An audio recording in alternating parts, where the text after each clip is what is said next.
This episode of the Duke Basketball Report podcast is brought to you by Byrd Campbell, PA. With law offices in Florida and Texas, Byrd Campbell means business.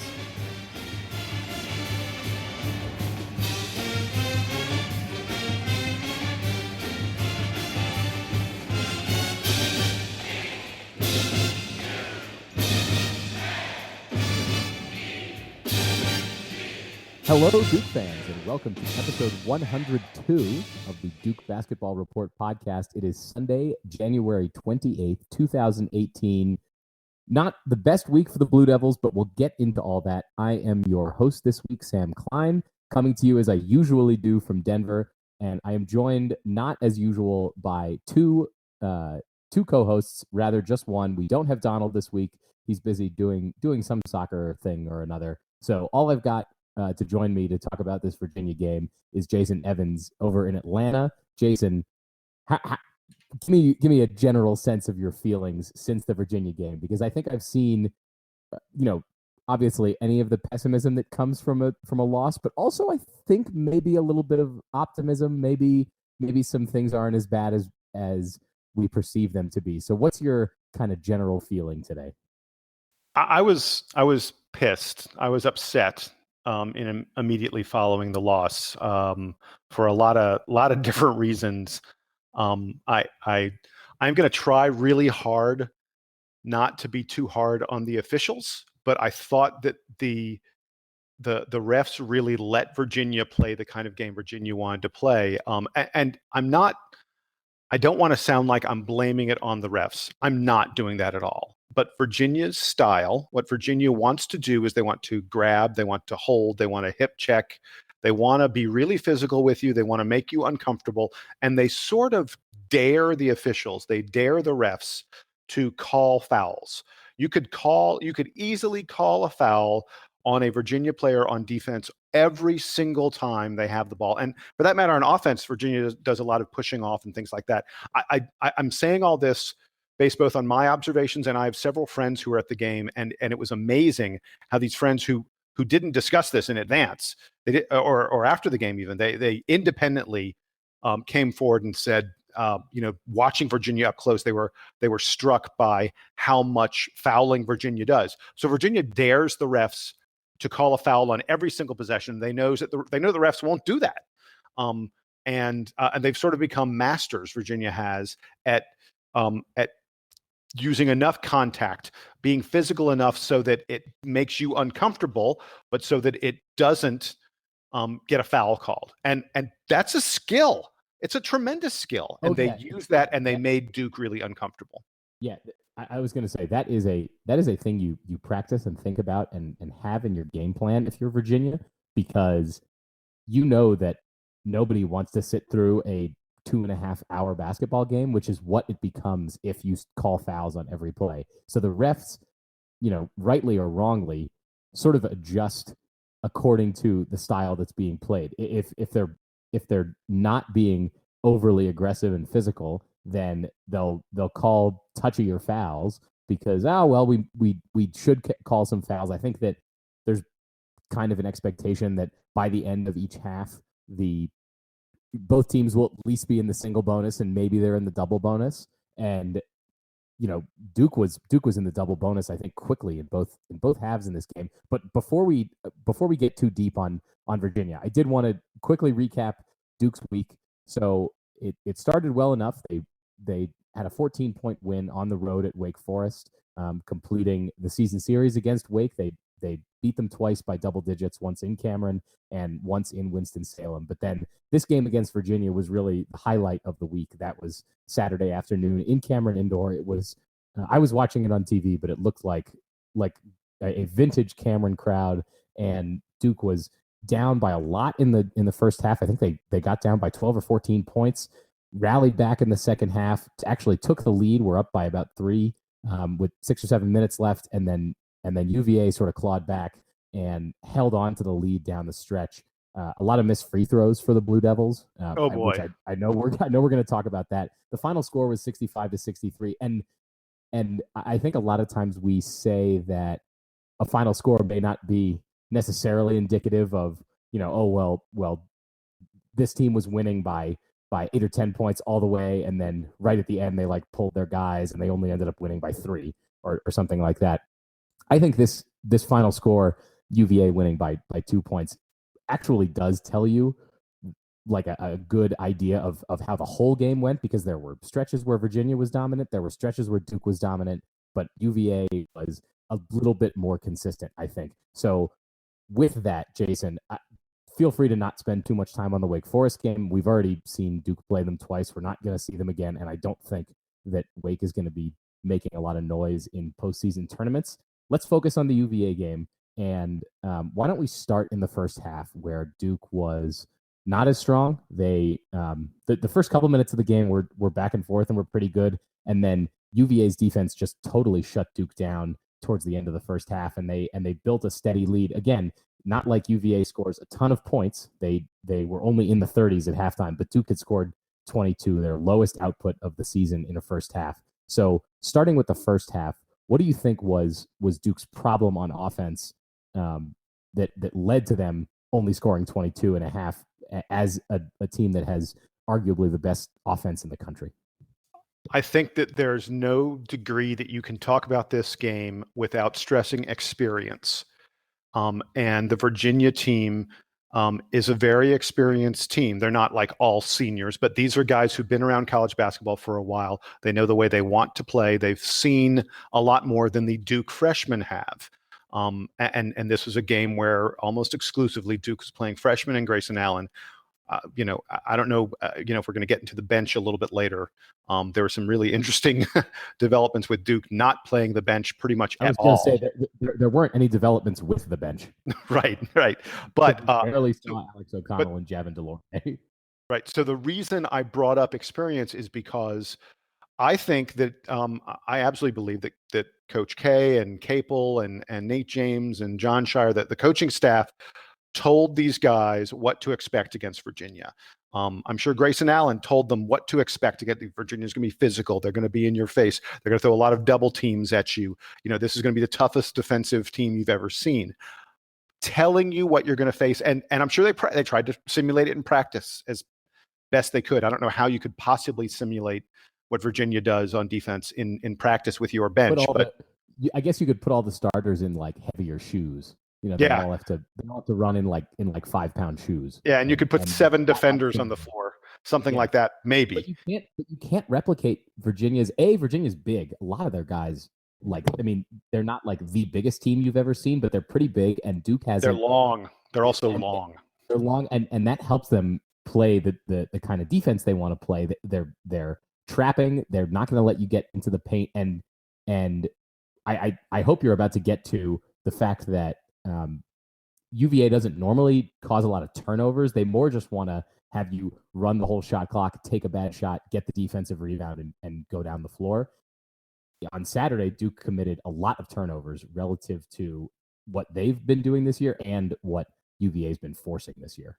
Yeah, the point I was going to make about experience was I think that Duke didn't know what they were going to face against Virginia. As much as we practiced and tried and probably watched film and all these other things, until we got out there, our guys didn't understand what it was they were going to face. And as a result, we started out the game not sure how to attack this thing. And you're right, turnovers were a huge part of the story. And the number of unforced turnovers was the really surprising thing. You were brilliant to point out Virginia is not a team. It's not one of these teams. West Virginia, who's another great defensive team, traps a lot and tries to force you into turnovers.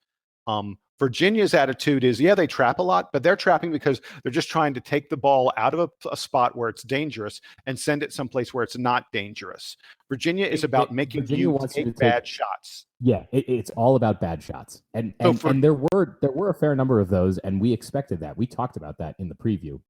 But there were a lot more turnovers than you normally expect. Right. So for Duke to be turning the ball over, in addition to taking the bad shots, that's all you can get against Virginia. It is a fatal mix, and a huge problem for the team in this game.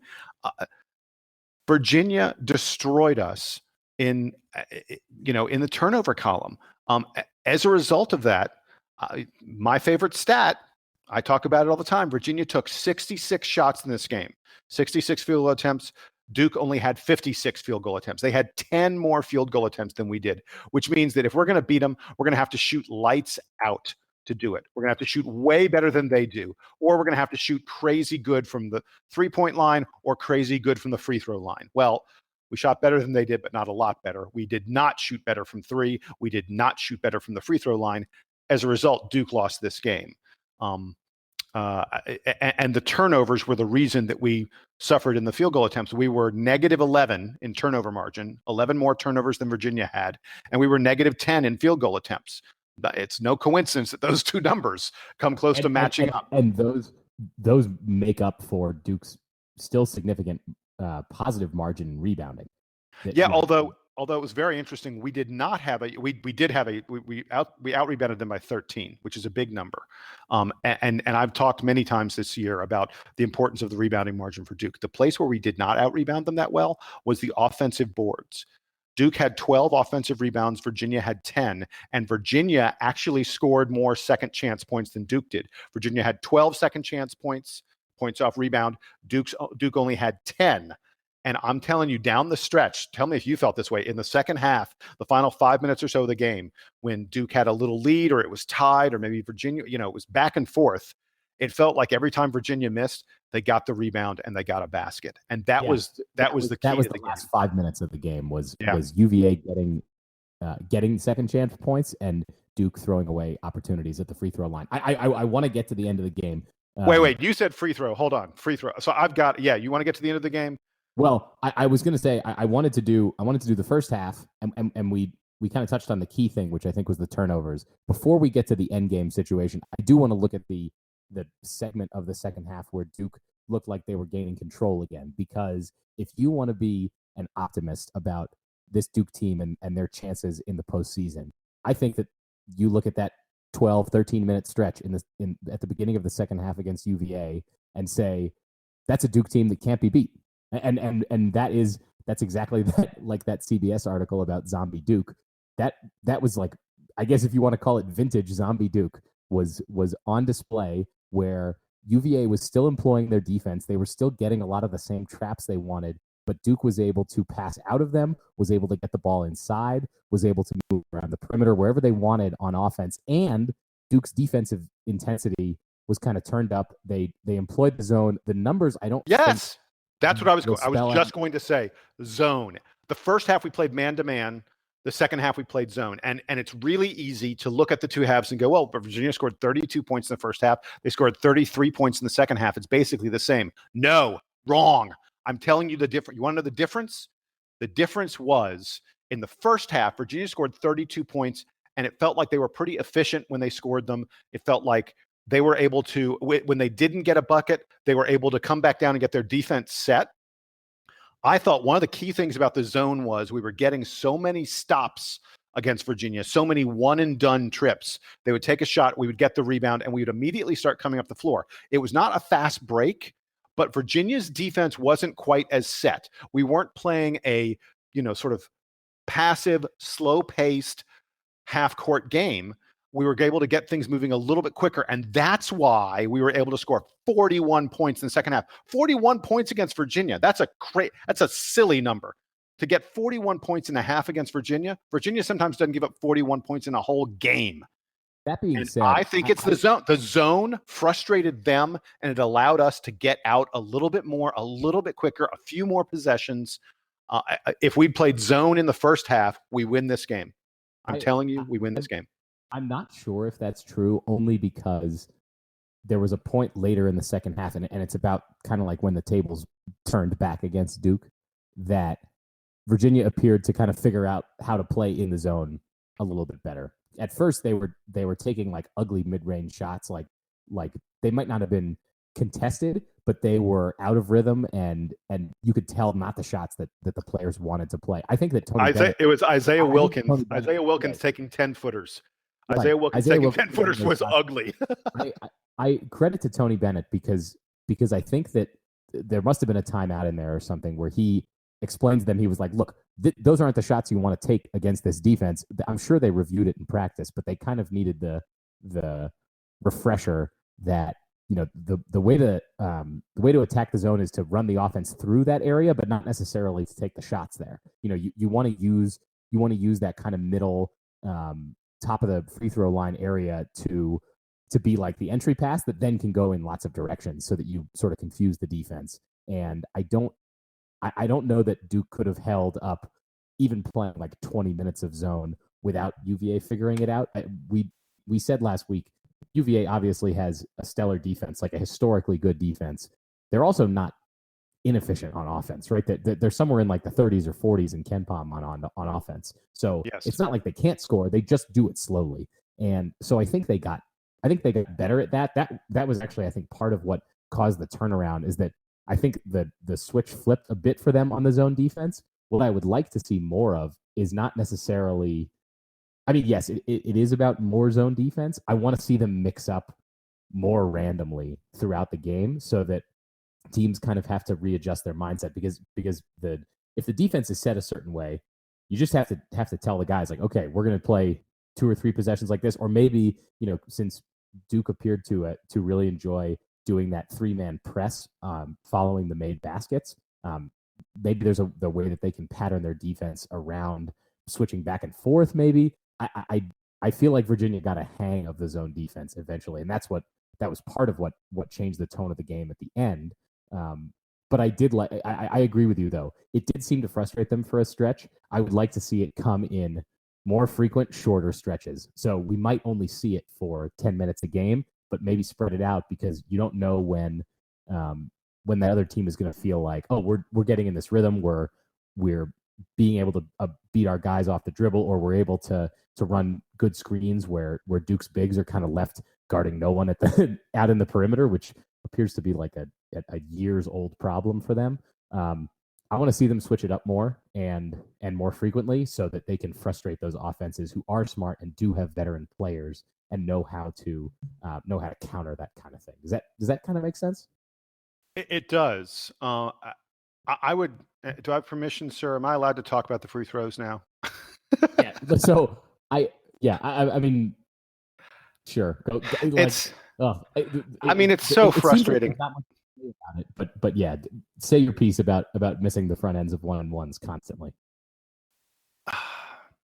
In the final 7 minutes of a 2-point game, in the final 7 minutes of a game against a team that is so hard to score against, Duke went to the line potentially for 8 points at the free throw line, because we had 3 front ends of 1-on-1, and Wendell Carter got fouled and was taking 2 free throws.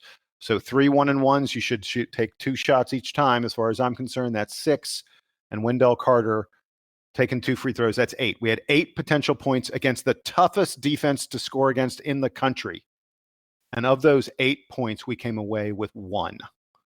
If we even get half of those 8 points, if we even hit 4 of those 8 potential free throws, Duke wins this game. I mean, and that's why I say that. That's why I said earlier that the final score really does feel representative of what the overall story of the game is, because Duke only lost by 2 points. They had, I think the free throws are one way they could have won this game. I think that the offensive confusion in the first half, coupled with sort of lackluster defense, could have won this game. There were a number of ways Duke could have won this game by 3, 5, 6 points. But yeah, I agree with you. The easiest thing to point to, and the thing that I think is going to get fans the most riled up, hopefully nobody breaks into wherever it is Wendell Carter lives these days to show him how to shoot free throws. But the free Kansas throw shooting reference. Kansas reference. That's right. But the free throw shooting is like, it seems like it should be the easiest thing to fix, especially when you're at home. I mean, on the road, it's a different story. Making free throws on the road is hard. At home, you should be able to make free throws. So, that part of it was frustrating. But what about a lot of the silly turnovers towards the end of the game? We talked about the turnovers earlier. There were Duval had like a full court pass that just sailed out in the towards the end of the game that was sort of an unforced error from him. He had a number of passes that it wasn't clear what he was going for, or drives where he knew he was going to the rim, but he wasn't sure what he was going to do when he got there because there were going to be 3 Cavalier defenders standing all around him. So I think there were execution problems down the stretch. Marvin Bagley was like the only Blue Devil who was able to score at the end of the game. And, Grayson Allen did almost nothing on offense, at least scoring wise. I mean, but Duval and Allen couldn't score. Our 3 guards combined to go 1 of 8 from 3. Allen, Duval, and Trent, not a single one of them hit half their shots, even really came I guess Duval was 3 of 7 from the floor. So he was close to hitting half of his shots. But Gary Trent, 3 of 11, Grayson Allen, 2 of 8.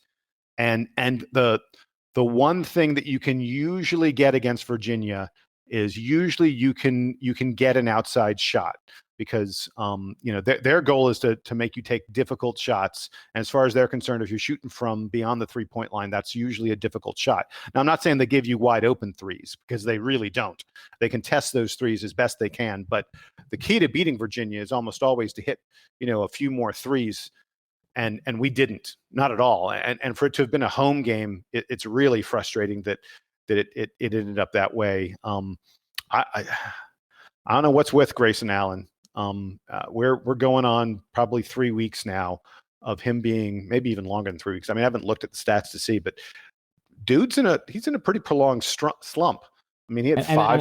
And I said, I don't remember. I think it was last week, maybe the week before. I compared it to Kyle Singler's 2011 slump and how, he was still making an impact around the court. I still think that Allen does a lot of things that other guys on the team either choose not to do or can't, just with his intensity and the way that he plays defense, the way that he sees the court.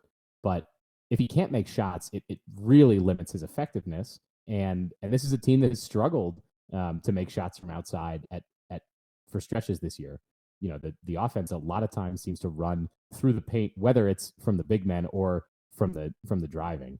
And Allen, is kind of the center of attention as far as we can see, for why the offense doesn't work exactly the way we want it to, even though the offensive efficiency is still good, and even though scoring 63 points against Virginia is still pretty good. I think that might be the most points they've given up to an ACC opponent so far this year, or close to it.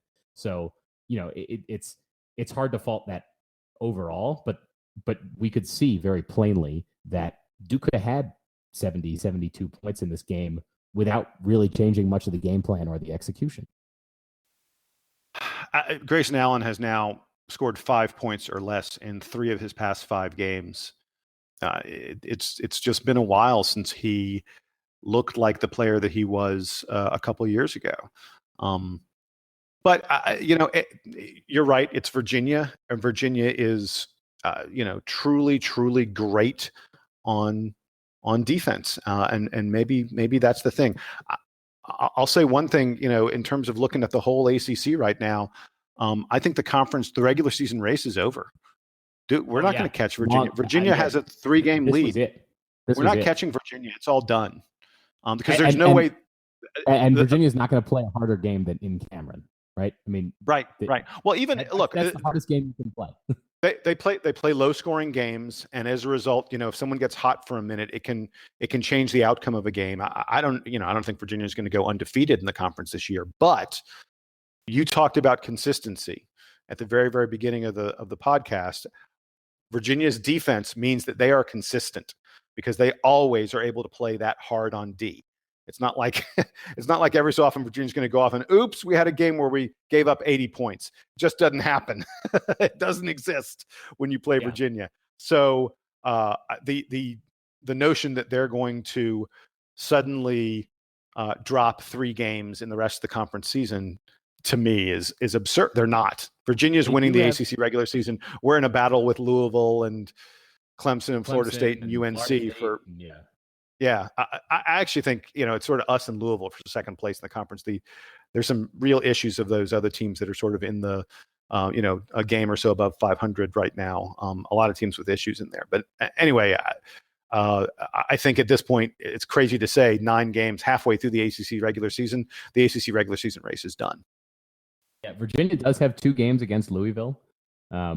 And I think they might still have to go on the road to at least one of those other strong programs. But yeah, I mean, they have to play at Miami, who at least was supposed to be good. They have to play at Syracuse, but you figure if they're able, if they're able to play not their, I don't think Virginia played their best on Saturday. Given the run that Duke went on in the second half, Virginia was not at their best. If they are not at their best and can win in Cameron, then they might lose one game in conference this year.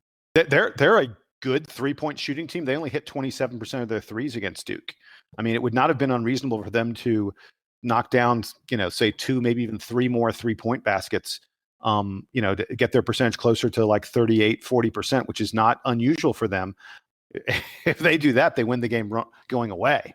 So yeah, look, the thing you can take heart from in this is Duke fought hard and battled and played really well and played pretty much even with a team that looks like they're one of the best, if not the best in the country. So we're among the best.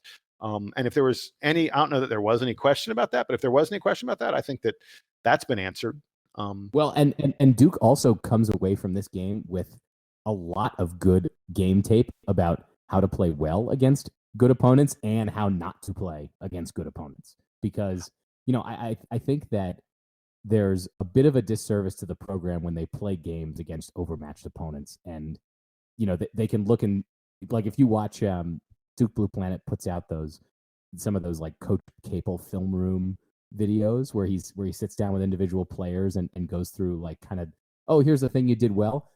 Those things are great, but if let's say Wake Forest doesn't have anybody who can guard Gary Trent on the perimeter, and Coach Cable's like, look, Gary Trent, here's all the great threes you made. Like here's all the great ways you got open against Wake Forest.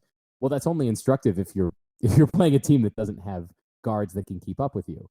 Duke has a great stretch against Virginia where they can point to a lot of good done by most of the guys on the team that says, here are the things you need to do when the going gets tough. Here's how to get open. Here's how to get space. I think that both Bagley and Carter showed some really impressive moves against Virginia that they're going to be able to use against lots of opponents going forward. And so those teaching moments are important also to show, here are the things you don't do, Trevon Duval, about handling the ball against a team that gets back on defense really quick and guards the lane really, really well. So I like that part of it. They have time to review those things. They have time to play against other good opponents. They still have to play Louisville. They still have to play North Carolina twice. And so they'll have opportunities to prove against maybe not opponents as good as Virginia, but against good, top 3, 4, 5 seed type teams in the NCAA tournament that they know sort of how to handle that kind of environment. 2 other really, really quick things about the Virginia game, and then I want to move on because there are a couple things I want to say about the Wake game. But I said before this game that the first team to 65 would win, and I was right. Virginia got to 65. That was a great assessment. Thank you. I think it is worth noting that Duke had scored 78 points or more in every single game this season. 78 plus, and Virginia held us to 63. So I want to again tip my cap to Virginia. A hell of an effort on their part, and they're a truly great defensive team, worthy of all the accolades being thrown their direction. And then the last thing I want to note, I want to go back to sort of the free throws again, because there's something about the free throws on a bigger level than just this one game. Duke is great at getting to the free throw line. We averaged 23.4 free throws per game, 23.4, which puts us 27th among all teams in Division I basketball. When you consider that there are 350 plus teams, we're easily top 10%. We're very, very good at getting to the free throw line. 27th in the country. We, however, are 250th at free throw percentage. We hit only 68. That's not good. Yeah. That's not good. So we get to the line a lot, and yet we're in the bottom third of all teams in Division I basketball in hitting our free throws. I'm sure the coaches work on it. I'm sure the guys work on it. I don't know that it's something that can be fixed in the next month and a half before the NCAA tournament. It's the easiest thing to identify. Maybe one of the hardest things to replicate in practice, being in a game and where like you might just have to run your practice and every so often just blow the whistle and have everybody take a free throw and then keep going, because that's what in-game free throws are like. Yeah. I don't know. I was going to say, I don't know, how we fix it or if it's something that can be fixed in 6 weeks. But if Duke loses in the tournament, if Duke loses late in the season, I bet it will be something we'll be discussing again. It feels like that is this team's Achilles heel, is free throw shooting. So we'll see.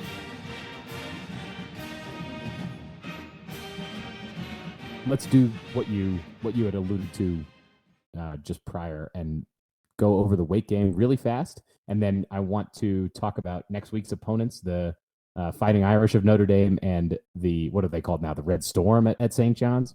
The Red Suckitude. The Red Suck is what they are. Well, we'll get into them really briefly. Why don't you give me your impressions from the Wake Forest game? If there's anything in particular that you want to share about that one. There are two things worth pointing out about this Wake Forest game. The first one is on a macro level, again, in terms of Duke winning the game.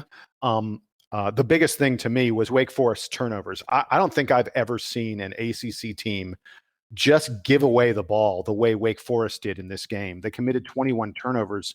And Duke was, pressuring them some, and we were playing defense, and I thought we played pretty good defense, but there were at least a half dozen and maybe more, like 8 or 10 of these turnovers by Wake that were they just threw the ball away. Like they literally threw it into the crowd. They dribbled it off their foot. They traveled for they were terrible. That's a team that's intimidated by a team like Duke. And there's not a whole lot they can do about that, right? And it's going to manifest in them making silly mistakes. No, I agree, and I like Danny Manning. He seems like a good guy. He seems like he wants to do things the right way. It really feels like he's in over his head. He's not getting it done at Wake Forest. They're not going to play in any postseason this year.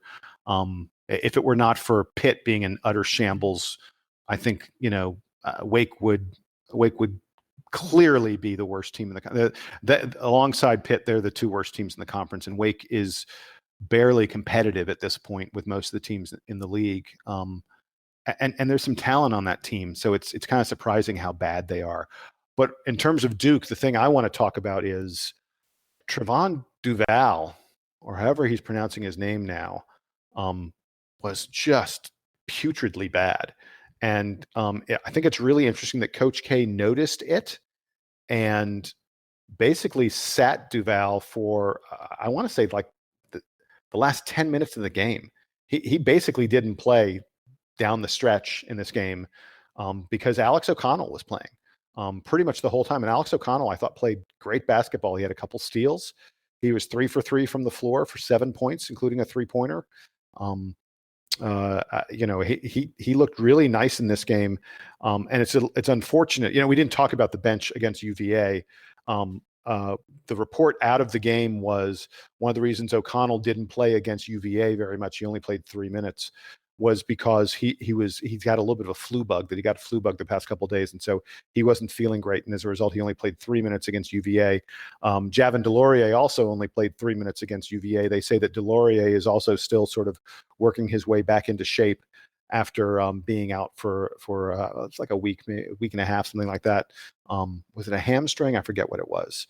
It's a hamstring injury. Hamstring. Yeah. So anyway, but I was going to say that the interesting thing about this Wake Forest game was with Duval playing that poorly, Duke went to O'Connell, and I thought Duke looked, just fine. Very, very good, in fact, playing with O'Connell out there.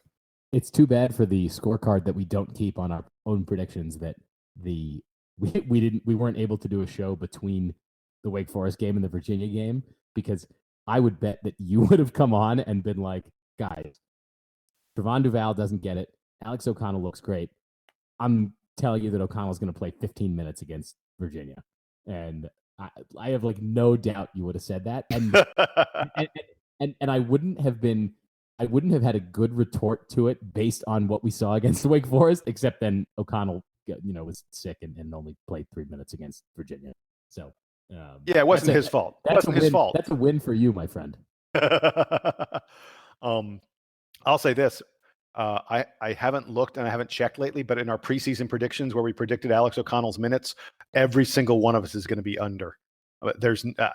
He is racing through any and all predictions of what kind of a season he would have. We didn't realize that he was going to be the only guard off the bench who would get real minutes in ACC play. I think that it was reasonable at the beginning of the season to think that both Jordan Goldwire, because he's a point guard, and Jordan Tucker, because he was more highly ranked, were potentially able to get more minutes than O'Connell was. And to his credit, O'Connell has shown that he is more effective against good competition than those guys. Tucker obviously not being with the team anymore.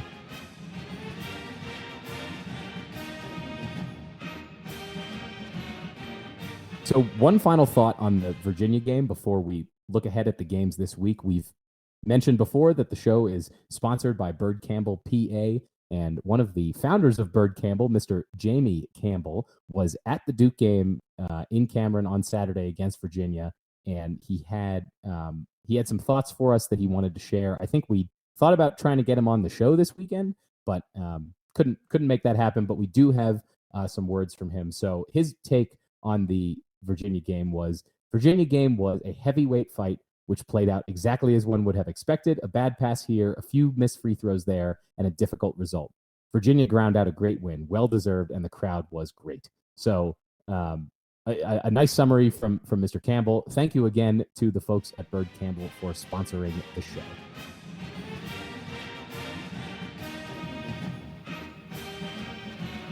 Okay, let's look ahead at the games this week. Duke has 2 games up on the schedule. The first game is against Notre Dame Monday night. Duke's playing at home back in Cameron against the Fighting Irish, who have suffered a number of devastating injuries to the core of their roster, most notably Bonzie Colson, but I know they've got a few others. So, Jason, I'm going to give it to you. Give us kind of the rundown on Notre Dame. I think this is a game that the Duke should be able to win at home, but we know that Mike Bray's squad has been one of the toughest against the Blue Devils since they joined the conference. And even though they're missing all those key players, I expect that they're still going to put up a fight, right? Yeah, you would think so. They're a very, very well-coached team, as you said. And still, coaching can only do so much when you're missing your 2 best players. And let's be clear, that's what they are missing in Bonzie Colson and Matt Farrell. Bonzie Colson, the big man, arguably alongside Marvin Bagley as the best big man in the ACC, and Matt Farrell, the scrappy but really, really, really good point guard, guy who initiates their offense. He hits the big shots for them and things like that. For both of those guys, for their 2 best players, 2 guys who, honestly, if not for injury, probably would have been like first and second team all ACC. For them to be missing those 2 guys, it's just too much for Notre Dame. They've now lost 5 games in a row. They've had some close games in those losses. They lost to Louisville in 2 overtimes against Louisville. They only lost by 1 point to UNC, to Carolina, in a game that really could have gone either way. Some very, controversial and crazy kind of stuff down the stretch in the final few seconds gave that 1-point win to Carolina. Notre Dame has just been struggling to score lately, which is really unlike a Notre Dame team. They got 75 points over the weekend against Virginia Tech. Now, Virginia Tech plays at an extremely fast pace, up and down games, so 75 points is not to be, surprising against them. But their other recent games, they only scored 53 points against Georgia Tech. They only scored 58 against Clemson. Tech and Clemson play slower and play good defense, but this is a Notre Dame team that is really, really struggling to score without Matt Farrell and Bonzie Colson. Matt Farrell's going to be back fairly soon, but not going to be back, they say, for the Duke game. And the guy there's sort of been a couple guys stepping up lately. The major one is TJ Gibbs. He has really been the man for them in recent games. He's averaging close to 20 points per game over their last 4 games. And then the other guy, and this is the big shocker. Before this season, if you'd asked me to name which guy on Notre Dame, if Bonzie Colson goes down, who's going to step up on the inside? I couldn't have told you who Martinas Geben even was. Martinas Geben from Vilnius, Lithuania. He's a 6'10", forward, really plays center. This is a guy that over the course of his entire Notre Dame career up until this season, as a junior last year, he averaged 3 points per game. He didn't even play in most of their games. This is a guy who didn't do anything as a freshman or a sophomore. And then now this year as a senior, dude's averaging 10 points per game and 8 rebounds per game. He's really doing an excellent job on the boards for them. In that 2 overtime loss to Louisville the other day, get this, he had 22 points and 17 rebounds. Martinas Geben is going to be their hope. What's that? It's pretty good. Yeah. He had 14 and 9 against North Carolina. He had 16 and 9 against Georgia Tech. This guy's playing some really good basketball lately. On the inside, he's beefy and strong, 6'10", 250 pounds. He is their hope. Because obviously when you play Duke this year, you say, how the heck do we stop Carter and Bagley from just dominating the boards and dominating us on the inside? And, for Notre Dame, because they don't have Bonzie Colson, it's Martinas Geben. And the thing that I worry about if I'm a Notre Dame fan, Geben is good and he's skilled, but he's not quick. He's more beefy and strong than he is athletic and agile. And man, I think he's going to have real trouble staying. He'll probably end up guarding Carter for the most part. He's going to have real trouble staying with Carter, with Wendell Carter Jr. I mean, that's kind of the story with a lot of Duke's opponents this year, is that if you don't have enough size to contend with both Bagley and Carter, it's going to be really challenging for you to win a game, even in spite of having great intensity and having an offense that moves the ball around really, really well, the way that Notre Dame often is able to do. Yeah, I think it's size, but it's athleticism also. Because you've got to be able to get off the floor quickly with them. You have to be athletic enough so that they can't get around you very fast. You need length. And unfortunately, these are traits that Martinas Geben doesn't really possess. Again, this guy has really built himself into a better player than anyone would have possibly thought or expected. And he's doing a really nice job lately for Notre Dame. But he's not Bonzie Colson. And I think this is going to be one of these games where Notre Dame's they've been struggling to score. That is not a good thing to have against Duke. I'm sure they'll try and slow it down a little bit, fewer possessions, lower scoring game. Notre Dame probably hopes to play this game in the 70s, maybe in the 60s. Yeah, I think that's tough. That sounds like a good goal for them. Yeah, but that's really tough. And they've only gotten to 70 once in their past 5 games. And that was against fast-paced Virginia Tech, like I said. I don't know if Duke gets to 80 plus like we do most games, because again, I think Notre Dame will slow it down and try and play physical. But I think I just have a tough time seeing Notre Dame being able to keep up with us offensively. They will have some droughts. They will have moments where they're just not able to contain us on the inside, where we get lots of offensive rebounds and such. And I wouldn't be surprised.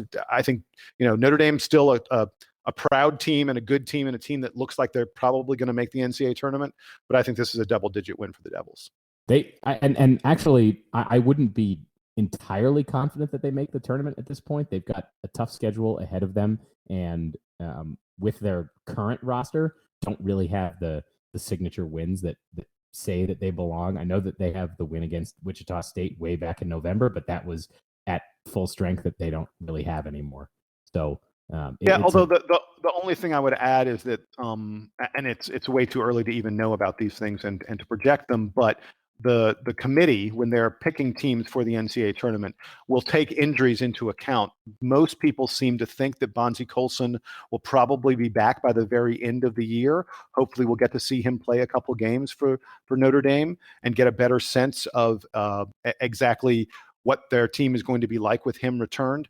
Matt Farrell probably will be back in a week or so. He's not going to play against Duke. My bet is he doesn't play against NC State, but he'll probably be back once we hit like the second week of February. So they'll have several games with Matt Farrell back. And I think that the struggles they're having right now are not indicative of the team they will be at the end of the year. Well, for their sake, I hope it's true, but probably won't be the case by the time we get to Monday night.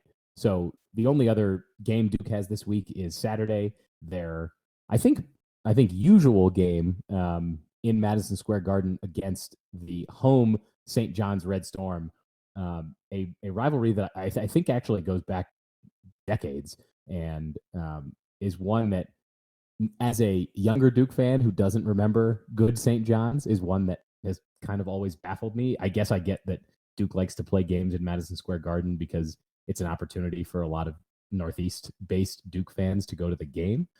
My dad included. I think my father's gonna be at the game on Saturday in New York. But as far as competition goes, this St. John's team is nowhere near the heights that I think the program was expecting when Chris Mullin, star former player Chris Mullin, came back to coach the Red Storm. They're 0-10 in the Big East this year.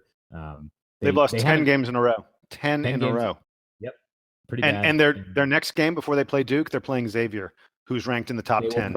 They will probably lose to them too. They got absolutely blown out by 25 against Butler this week. It was in Hinkle Fieldhouse, but scoring 45 points in a game to a team that does not have the greatest defensive efficiency is maybe not the best indicator that you are on your way to success. Like we said, they're 0-10 in conference. They did have a couple nice Power 5 type wins in the early goings in the season, but not against premier programs. It was against the likes of Oregon State. So St. John's not angling for a postseason bid, unfortunately for Duke, because this is their last opportunity in the non-conference to show what they've got. Although, I don't know how much Duke has to prove against top level non-ACC opponents. That being said, St. John's does move the ball around pretty well. They've got 4 guys who are currently healthy who score in double figures. They're led by Shamori Pons, who is a sophomore point guard. He's from New York, and is averaging about 19 points a game. So I would look for Duke to be trying to shut him down. Otherwise, not a ton that I specifically want to see against St. John's. I really am interested in how Duke rebounds from this UVA loss against both Notre Dame and St. John's. And the next podcast we do is going to be previewing that UNC game that everybody always looks forward to. Duke has a nice stretch here where they have somewhat of a quick turnaround between UVA and Notre Dame. It's only 2 days, but both games are at home. Then they've got another 5 days before they play in New York, and then another 5 days before they play North Carolina. So they've got some time in here to work out some kinks in practice, maybe fix some of the defensive issues. Maybe, I don't know if it's taking more free throws or not throwing the ball out of bounds, things like that. Perhaps we get a small window of opportunity here for the Blue Devils to make improvements. And like you said, Notre Dame is not anywhere near where they should be right now. St. John's certainly isn't. So Duke has a chance to maybe solve some things against non-NCAA tournament opponents before they get back to playing kind of the highest quality on their schedule with UNC coming up next week, who did lose this weekend to NC State, which was fun, in overtime in Chapel Hill, but is still absolutely on track for a pretty decent seed in the NCAA tournament. So I want to see the adjustments that Duke makes against St. John's. I don't want to get too riled up about the specific matchup because I think Duke should be in good shape. They certainly always bring a good crowd to the Garden, even if St. John's is the home team. So I'm looking forward to that because I know that we'll hopefully see some changes. The one other thing that I would say for this week is I hope that guys like Delorier and Bolden get healthy so that we can see them reintegrated into the rotation. I don't think we've gotten much of an idea about Marquise Bolden's injury, and honestly, it seems a little weird that we haven't talked more about it because we know that it's an MCL strain, which can be a nice range of recovery times and severity. So I don't know if he's quite the profile of player that we need to be having a DBR forums type vigil for Marquise Bolden's knee, but it does seem to be bothering him more than what was initially reported. They made it sound like it wasn't a big deal, and now we haven't seen him for a while. So Maybe he gets healthy and comes back. Maybe Delorier gets over his hamstring injury and comes back. O'Connell isn't sick anymore. In general, I want to just see all the players back on the court. Hopefully, these games are easy wins for the Blue Devils. Well, so the one thing I would say about St. John's, and it's easy to dismiss them. The team's they've lost 10 games in a row. They're only 88th in Ken Pom, though. So it's not like well, see, I was going to say they've lost 10 games in a row, and in there, like they've lost 2 games to Georgetown, who's bad. They lost to DePaul. DePaul's bad, but sort of the kind of hidden thing in there. So they only lost by 6 points at Xavier, and Xavier's pretty good. They only lost by 5 points to Creighton. Creighton's pretty good. They only lost by 7 points to Villanova. Villanova's really good. They're number 1 team in the land.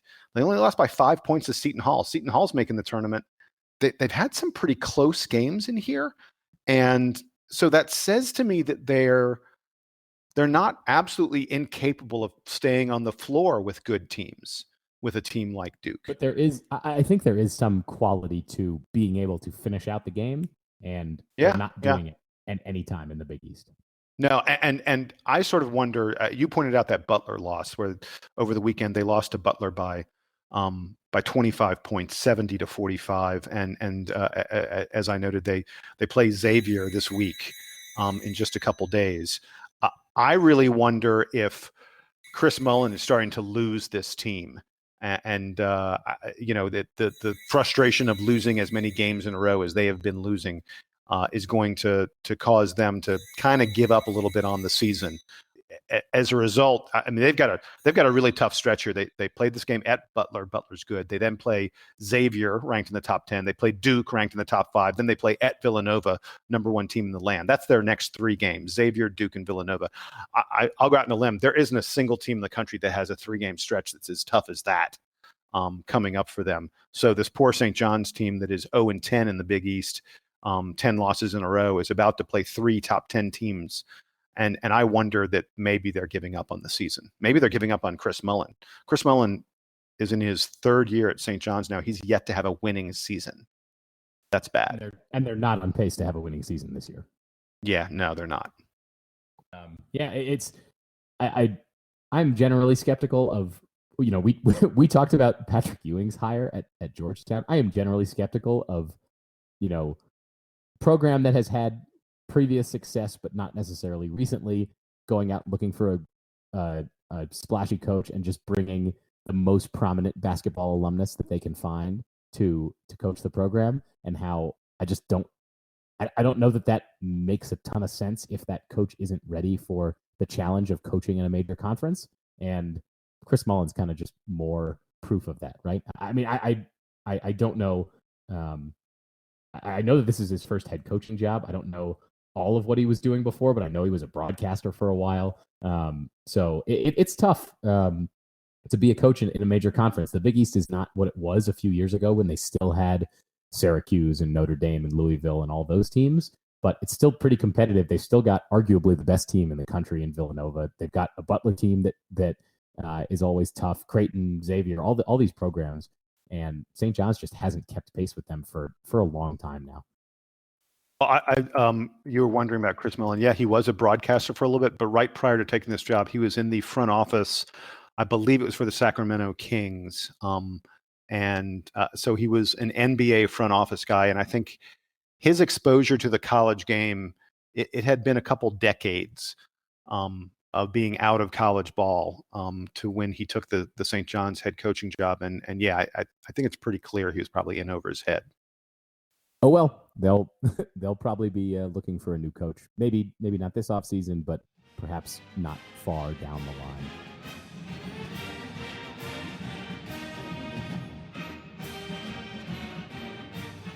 So let's finish off the show the way we normally do.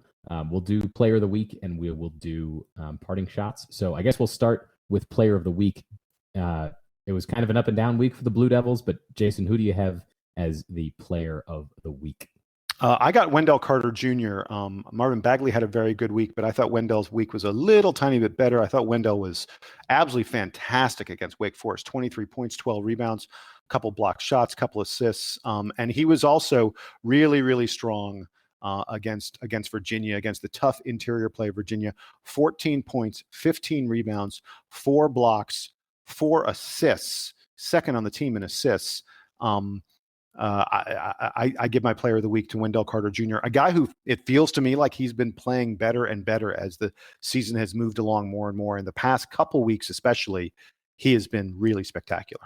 Yeah, I have enjoyed Carter's play recently, and it's almost becoming cliche now that we talk about how he is overshadowed by Marvin Bagley, but it's true. Even though he's nearly averaging a double-double now, that Carter's been great. But I am going to give it to Bagley because down the stretch against Virginia, Wendell Carter was missing free throws and Bagley was making shots. They both had really great weeks. I think you could say that it was one of the two of them. So I'm going to say it was Marvin Bagley for being like the only guy on the team to really get his numbers against that tough Virginia defense. He had 30 points against Virginia. That's like, pretty good. That's unreal. Pretty good. Hey, let's finish with parting shots. I know that I've got a slightly more serious one, so why don't you go first? Okay, so this week I was driving home from working down at CNN one day and listening to Atlanta Sports Radio, and suddenly I recognized the voice of the person they were interviewing. It was David Cutcliffe, the head coach of the Duke football Blue Devils. They complimented him profusely on his but his analysis work on the national championship broadcast. Sam, something that you alerted us all to about how he Cut was one of those coaches that was in that, do they call it the coach's room or something like that? Yeah, it's the ESPNU film room, and the film room. And he right. did. Obviously I'm biased towards Coach Cut, but I thought he did a wonderful job. But yeah, I want to hear from non-Duke football fans about how great it was. Right. So by the way, I should point out that Atlanta Southeastern Sports Radio is all about the football. Unless you're in the state of North Carolina, it is all about the football. So even after the college football season is over, they're still talking about nothing but college football on sports radio. So for these guys to say that he was the star of the show and that they thought he clearly belongs in a TV booth when he's done with his regular career as a coach, I thought was a great compliment to Coach Cut. But the most interesting thing about the interview, they asked him about the academic standards at Duke. And look, Atlanta Sports Talk Radio is all about the SEC. Even though Georgia Tech is in Atlanta, these folks are obsessed with the SEC. And they said, look, at Duke, you've got very, very different academic standards than all the SEC schools. What's it like? How do you recruit? How do you get to bowl games? How do you win bowl games with the kind of academic standards you have at Duke? And I thought his answer was fascinating. Coach Cut said he considers it a blessing, and that whatever the threshold is, whatever the standard is that Duke says he has to reach from an academic standpoint, which by the way, is way higher than what these SEC schools have. He said he doesn't look at kids like that. He looks for kids even smarter than that, because he said if you're a kid who's got like a 2.8 GPA and maybe you've scored 1,000 on your SAT, and you're looking at Duke, or you're looking at a Georgia or an Alabama or an Ole Miss or a Florida or a Tennessee, he said, you're going to go to the big time football school. You're going to go to the Georgia or the Alabama or the Tennessee or the Florida. If you got a 2.8 and 1,000 on your SAT, you're not going to go to Duke. He said, I don't even look at kids like that. But the kid who has the 4.0 and the 1,500 SAT, then Coach Cut said, I've got a chance of convincing that kid to pick Duke instead of picking Georgia or Alabama. And he then spoke about Laken Tomlinson, the offensive lineman, who was looking at Ohio State, but was also looking at Duke. And Laken Tomlinson was a brilliant kid. He was a kid who was pre-med. He wanted to go on to med school someday. And Coach Cut convinced him to come to Duke, and he became a first-round NFL draft pick. And so Cut said he embraces the academic standards that Duke has, and he actually looks for kids who are even smarter than the threshold Duke gives him, because he knows that's the kind of kid that he can get to play football at Duke, and that's the kind of kid who'll be successful playing football at Duke. It was a wonderful little insight into Coach Cut's recruiting mentality. And as we know, he's done a great job in recruiting at Duke lately. And obviously our program continues to be on the rise with him. And makes me proud to hear him saying these kind of things on Atlanta Sports Talk Radio, and to hear the Atlanta Sports Talk Radio guys gushing about what a fine coach he is, what a fine guy he is, and how smart the Duke program is to have him in charge of it. That is a great one. I love that. You're welcome. We heap praise on Coach Cutcliffe all the time, but it is nice, certainly, to hear it outside of kind of the triangle ACC bubble that other parts of the country. Not that Atlanta is so far from North Carolina, but that and the nice thing for me was, it was a nice break from listening to the 5 millionth breakdown of the final 5 minutes of the Georgia-Alabama national championship game, because on Sports Talk Radio in Atlanta, that's all they have talked about constantly. Every single show talks about it 3 times a day. It's crazy. I will say that when I encounter SEC football fans and it comes up that I'm a Duke fan, SEC football fans, regardless of their, at least in my experience so far, regardless of their particular school affiliation, almost all have nice things to say about Coach Cutcliffe. I went to a football game at Ole Miss a couple of years ago. I think I talked about it here, that people at Ole Miss still appreciate the job that Coach Cutcliffe did there, even though he was fired. Tennessee fans still appreciate him, and I think they have wished for a long time that he would come back to Knoxville and be their coach. Coaches or fans of rival programs appreciate him. I think that he has sort of an underappreciated or sort of an understated general appreciation among football fans who know who he is, because people think that he's an upstanding guy and has used the best advantages that Duke can give him to build the program the way that we had talked prior to him and about the program, about how there's no reason that Duke can't be a perennial bowl-going program the way that schools like Northwestern and Stanford, perhaps not Notre Dame, they're, I think, operating kind of in a different sphere, but that those other programs can be, because selling the academics can be a positive if you are going after the right kids, and it sounds, at least from that discussion, that that's the case.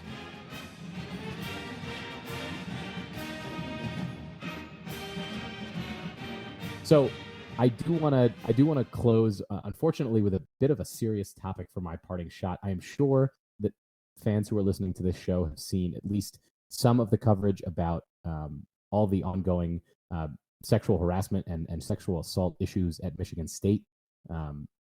It has gotten it sort of started. I think the first public issues that came to light were around the gymnastics and Larry Nassar, who's now in prison for the rest of his life. And I think there was a lot of great coverage of his sentencing from last week that you can go find. But more, I think, germane to what we talk about here on the show, which is mostly college basketball, a little college football thrown in.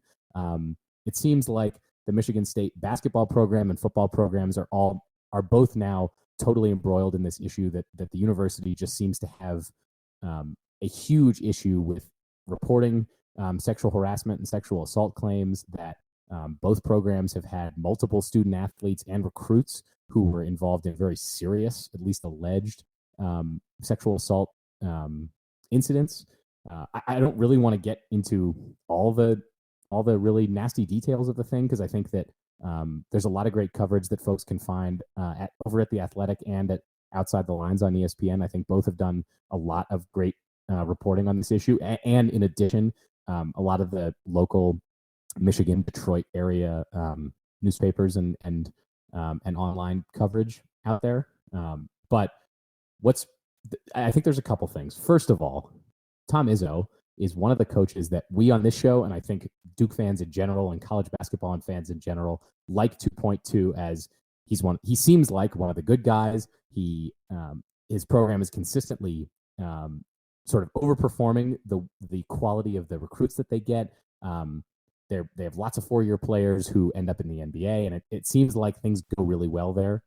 We have learned a lot this week about how that they've been, it seems, ignoring or working against a lot of these allegations. That there were some pretty serious allegations about some former Michigan State recruits who went on to be players in the program, guys who Duke played against multiple times throughout their years. And it's really, I guess, first of all, a shame that that it turns out this is the case for a coach that we all, I think, pretty much universally admired until this week. I don't know that Duke fans had any particular feelings about Mark D'Antonio, the football coach, but a lot of similar allegations coming out about him. We'll see if either of these guys is still in their jobs, either end of this season or going into next season, because I think there's a lot more to come on this. I think, and then stepping back, kind of the bigger picture here, we're going through what it does appear to be in this country a huge new understanding of how deep these issues go, and it's I get that it is somewhat disingenuous, or not disingenuous, but maybe that two white guys on this program are not the best people to be talking about these issues. But so maybe my perspective on it is, if you, like me, are not so well versed in these sexual assault issues, if you don't know the depth to which it apparently is present, even on campuses where there are leaders that we as sports fans from a distance seem to admire, if we don't know that, I think it is best for us to wait and see kind of how all the details come out before we rush to throw judgments at things. I think we saw a few years ago at Penn State, the situation obviously was a little bit different there because it involved minors. But we saw, and we're still seeing, I think, the effect of that scandal and how it has changed that campus and changed that whole community, a big, important community for folks all over Pennsylvania and Penn State alums all over the world. We don't know how this is going to affect Michigan State. We don't know what the next school is that is going to face these kinds of allegations and have to come to terms with it. And I can't sit here and say that it's not going to be Duke.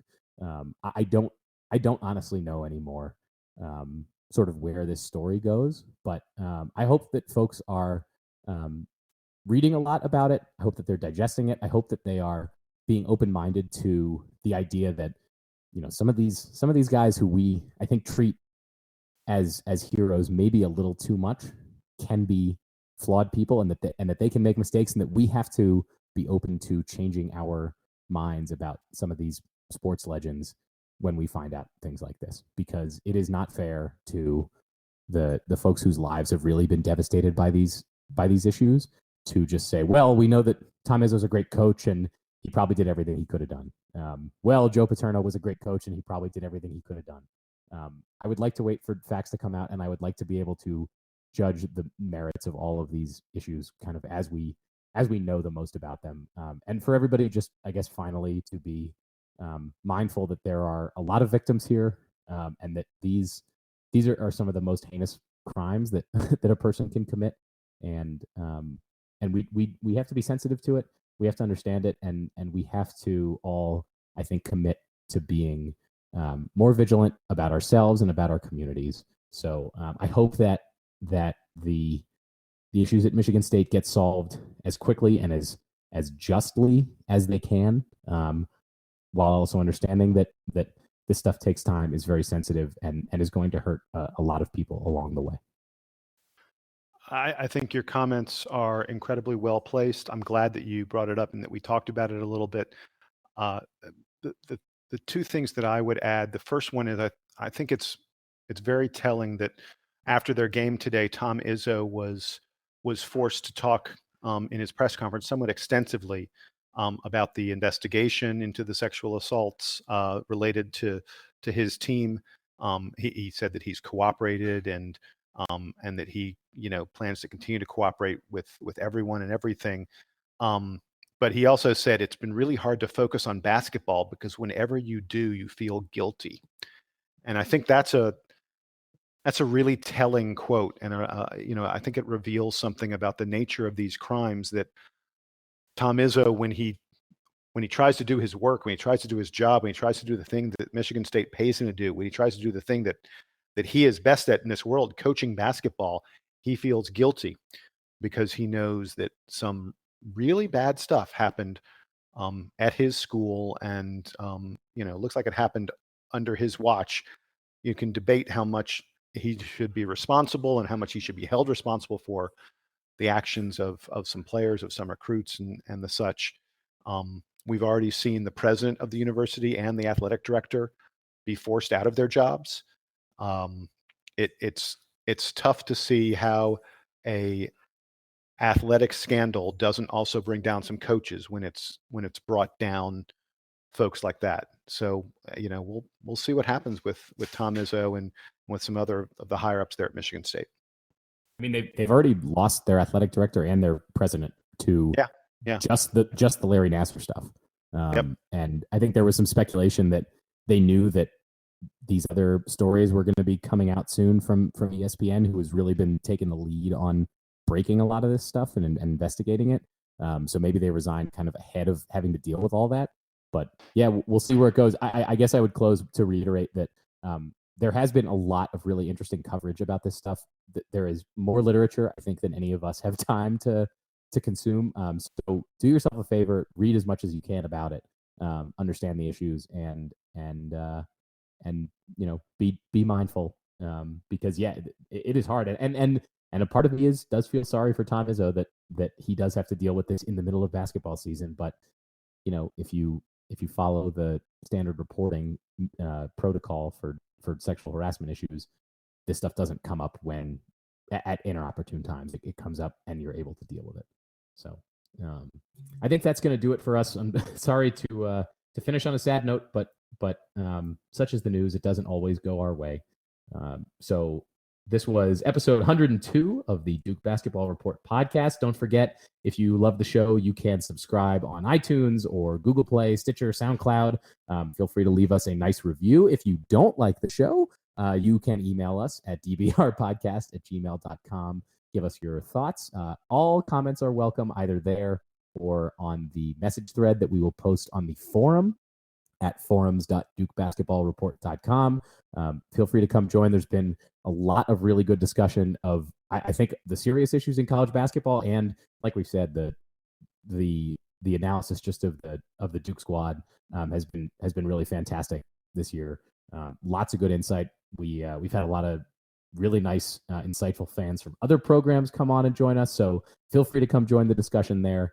And finally, if you want to sponsor this show, the Duke Basketball Report podcast, you can email us at dbrpodcast@gmail.com, that same address, and we will get you details about sponsoring the program. So for Jason Evans, no Donald Wine this week. I am Sam Klein. I was your host as we talked about kind of the up and down week for the Blue Devils, and looking forward to a couple of good games this week.